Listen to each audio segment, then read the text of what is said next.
consultation on plans to introduce a deposit return scheme on drinks packaging closes today.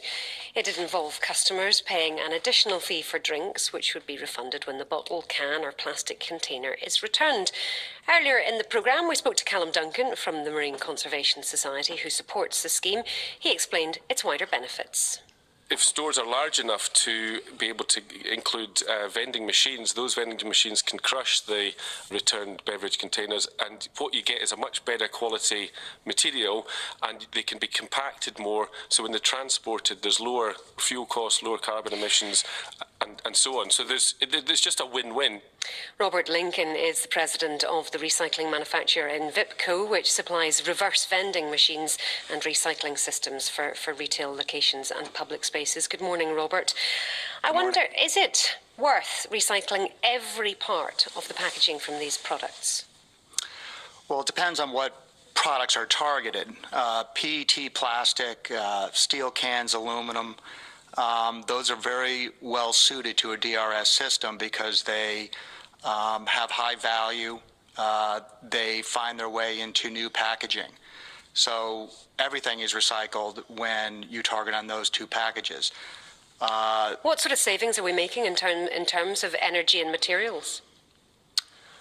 Well, you're going right back into new packaging, so you're not using any fossil fuels. You take PET and aluminum and you merely compact it and ship it right to the provider of tin sheet for aluminum, and they move the PET into pellets and then blow new bottles. So it's very low on fossil fuel use and carbon emissions.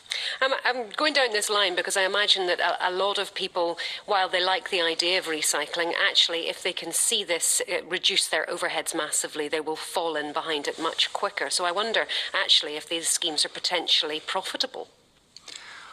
Well, they're really designed as litter control measures and stopping plastics pollution, and they can be self-funding.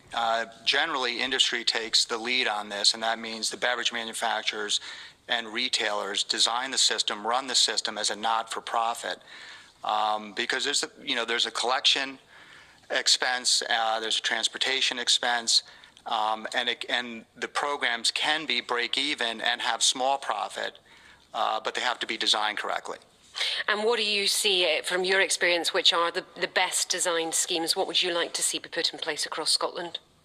Well, Sweden's got a very good system. They recycle nearly 90%, and they tackle PET plastic, aluminum packaging, and those packages, as I said before, have enough value that they actually create a revenue line for the system.